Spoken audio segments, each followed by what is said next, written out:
Chapter 2. The Flock Conspiracy, the Clan Gathers. The following day word of the Great Green Feast had spread through the turkey flock like wildfire. Every turkey in the area, from the young strutting poults to the elder toms with feathers that gleamed in the sun, had gathered at the edge of the hemp field. They all stared wide-eyed at the lush greenery, their beaks clacking in excitement and anticipation. Chief Plumes took his position at the front, head held high as he surveyed his gathered clan. His feathers were fluffed to their fullest, and he wore an expression of dignified pride. This was his moment, a chance to lead his flock into what he was certain was a glorious destiny. "My fellow turkeys," he declared, his voice carrying over the hushed crowd. "Today we gather not as mere foragers, but as chosen birds. The humans have laid this field before us as a sacred offering.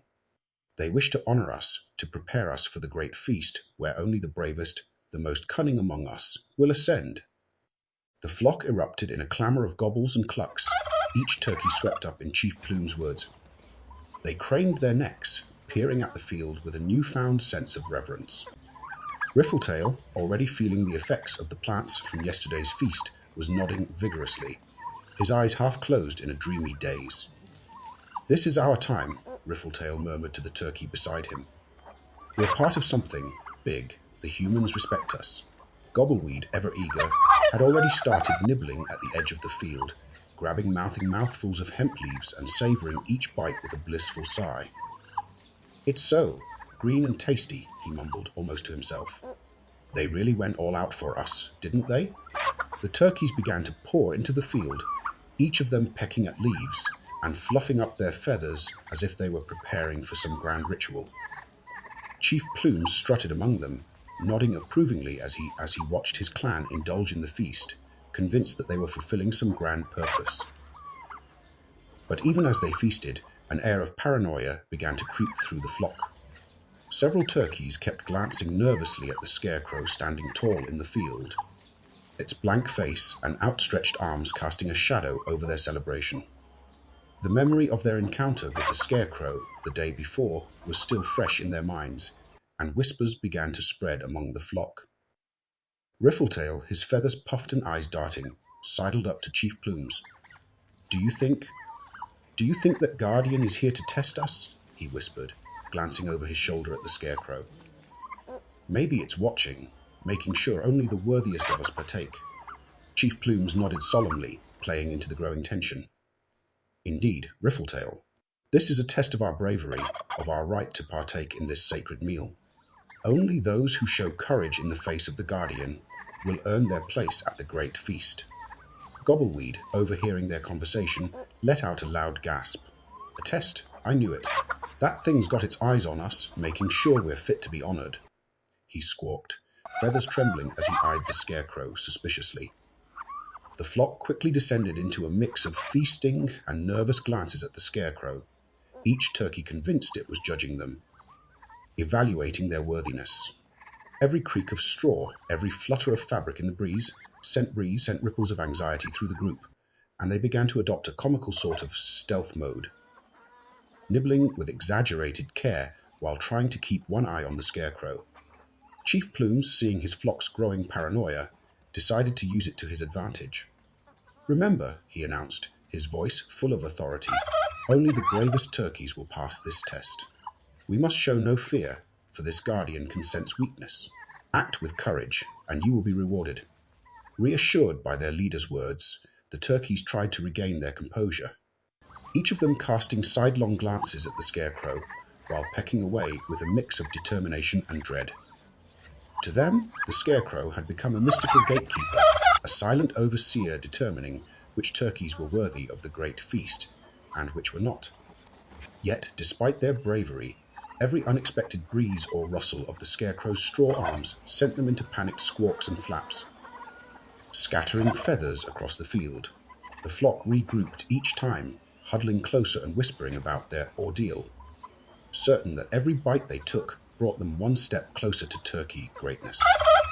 And so the flock continued their feast, fueled by both hunger and their growing belief that they were part of something bigger, a destiny far beyond the field.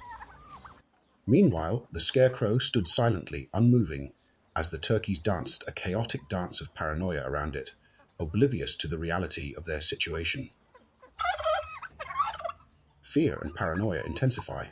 In the early morning light, a group of settlers gathered just outside the hemp field, their faces a mix of frustration and concern. Governor Bradford rubbed his temples as he looked over the rows of plants, each one showing signs of mysterious nightly damage. Leaves were shredded, flowering heads chewed down, and the ground was littered with odd patches of feathers. One of the farmers threw up his hands. This field's been torn up night after night, and the scarecrows doing nothing to stop it. If we lose more of these plants, we won't have enough for rope, let alone sails. We need to do something. Another settler squatted down, examining a patch of ground. Look here, more tracks and feathers. Could be turkeys.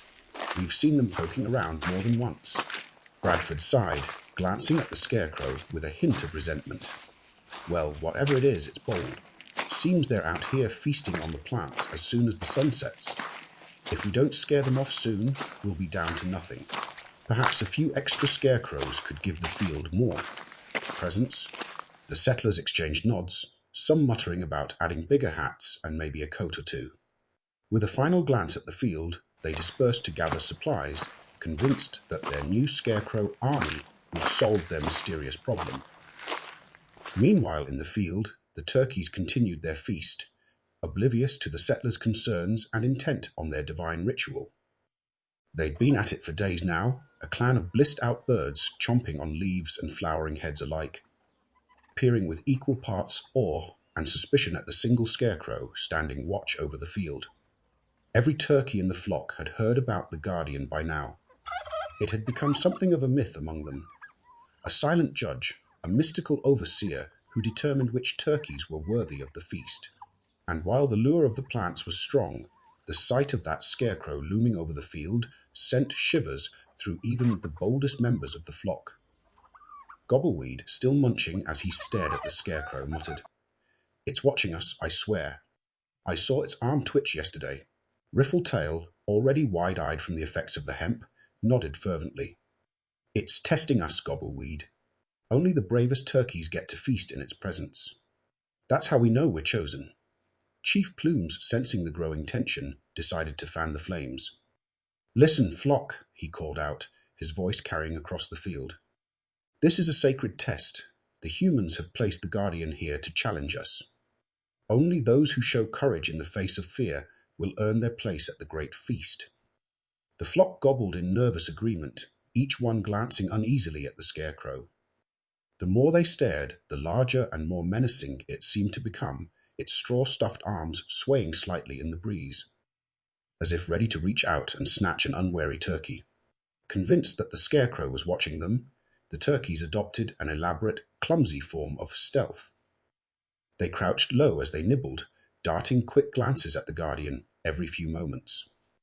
Some attempted to shield each other with their wings, muttering that maybe the scarecrow only noticed single turkeys. Gobbleweed tried to sound brave, but his voice wavered.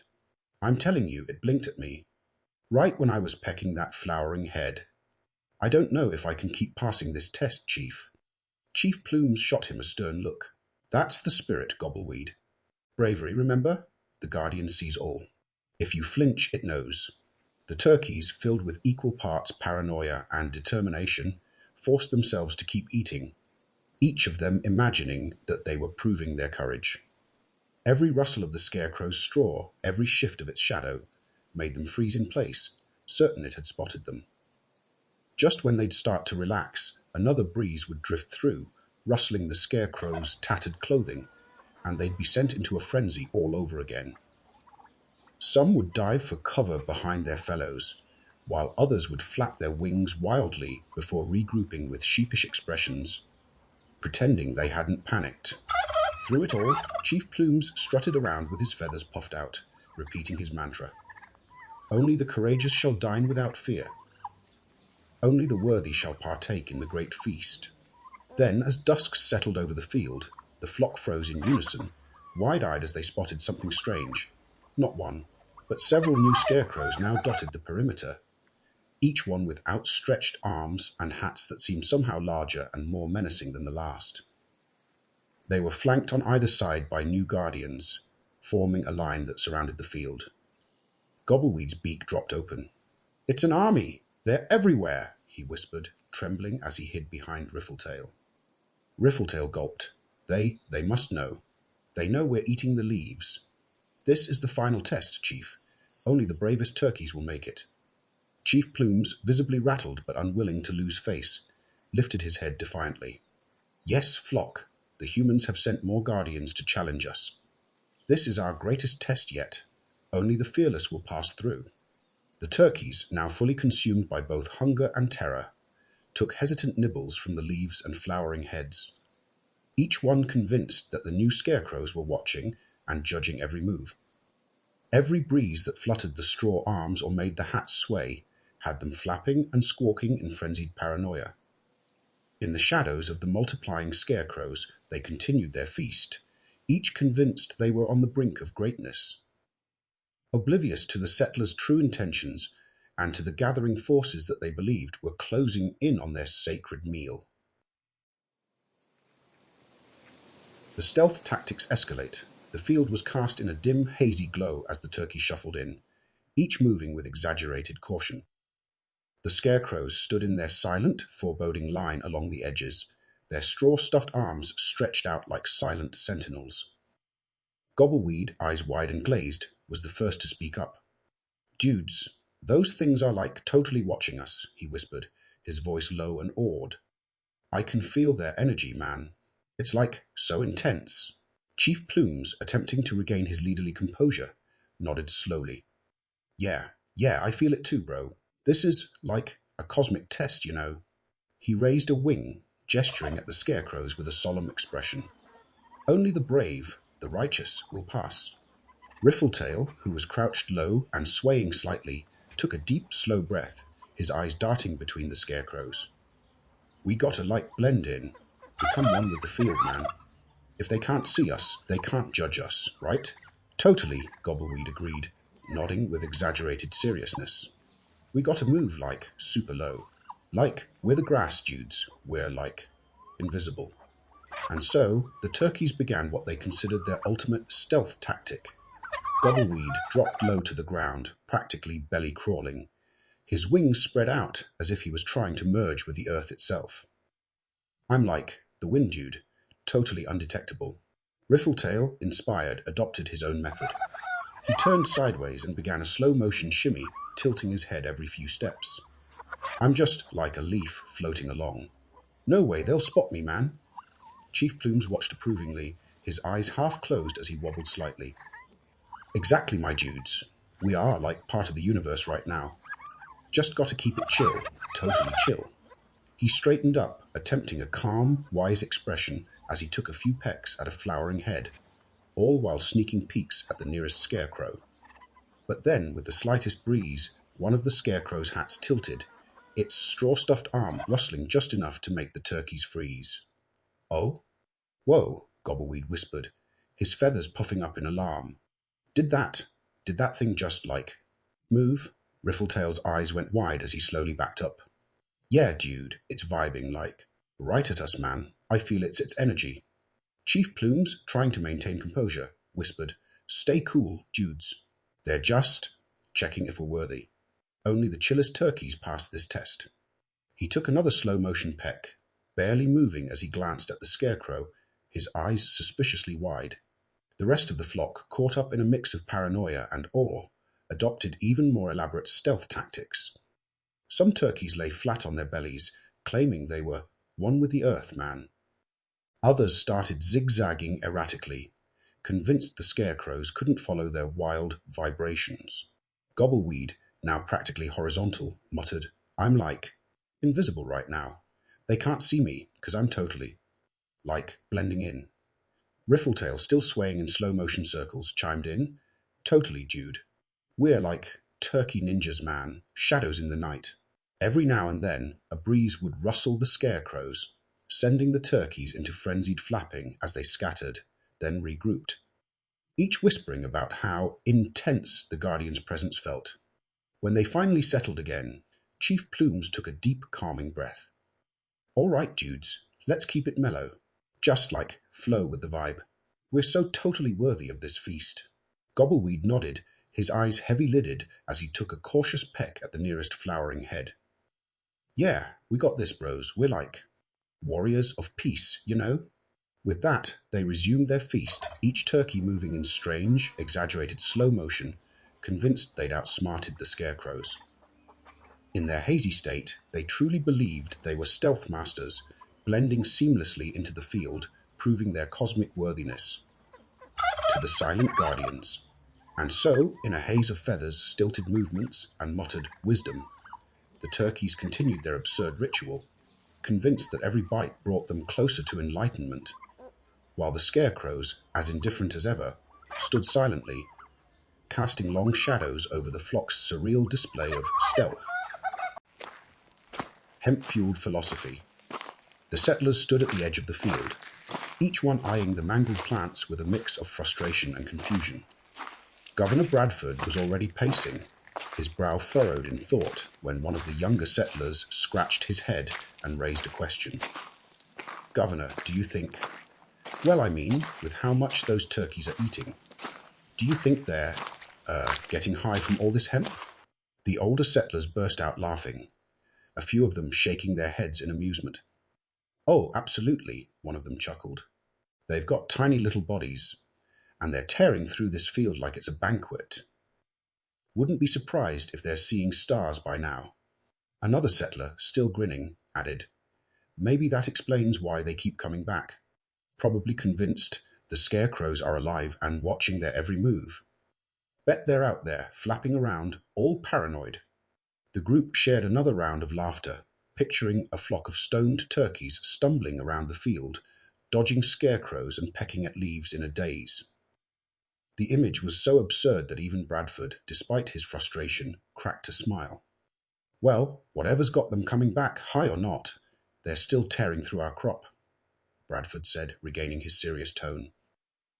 If we don't scare them off soon, we'll lose what little hemp we have left. With that, the settlers turned back to their plans, discussing everything from traps to noisemakers, still chuckling at the thought of paranoid turkeys dodging scarecrows in a hemp-fueled haze. Little did they know, their imagined scenario wasn't far from reality. Meanwhile, in the field, the turkeys were lost in what they considered a moment of deep cosmic reflection. Chief Plumes, his feathers slightly ruffled, and his eyes heavy-lidded from the previous night's feast, was sprawled in the grass, nibbling on a flowering head and muttering to himself. Gobbleweed, already on his back and gazing dreamily at the sky, took a slow, thoughtful peck at a nearby leaf. You ever think, maybe we're all just, part of one big turkey energy, Jude? Riffletail, crouched low with his head tilted, nodded slowly. Totally, man, I'm you and you're me, and we're just leaves on the same plant, you know. Chief Plumes, hearing their musings, nodded sagely. That's deep, dudes, real deep. Maybe this whole field is our destiny or something. We're supposed to be here, munching these leaves, finding our truth. Gobbleweed sighed, taking in Chief Plumes' words with reverence. Yeah, man, the humans put this here for us. It's like a gift, you know, they want us to get all enlightened and stuff. Riffletail's eyes widened as he looked at the flowering heads swaying gently in the breeze. They want us to know the secrets of the universe, bro. It's all right here, in the leaves, in the flowers. Gobbleweed nodded slowly, convinced. Yeah, man, it's all connected. Us, the leaves, the scarecrows. It's all, part of the great turkey energy. They lay there, basking in the moment, each one feeling as though they were on the edge of some grand revelation. Around them, the scarecrows loomed silently, but to the turkeys they weren't guards. They were watchful guides, mystical figures meant to help them reach enlightenment. Chief Plumes took another slow nibble, then closed his eyes as he let out a contented sigh. We're like sages, dudes, sages of the field. Here to learn, here to grow. And so, under the watchful eyes of the scarecrows, the turkeys indulged in their hemp-fueled philosophy, certain that they were on a path to enlightenment, and blissfully unaware of the settlers' growing plans to end their spiritual journey. The turkeys' bold plan, After countless hours of munching and musing among the flowering hemp heads, a new idea began to take shape within the flock's dazed yet oddly insightful ranks. Chief Plumes, inspired by what he considered visions from the sacred leaves, gathered his flock together under the shadow of the scarecrows for an announcement. "My fellow sages," he began, his voice tinged with a reverent tremor. "The time has come for us to ascend." The flock exchanged wide-eyed looks, some nodding, others simply blinking slowly as they waited for Chief Plumes to elaborate. Riffletail leaned in, awed. "Ascend, Jude? Like, higher than we've ever been?"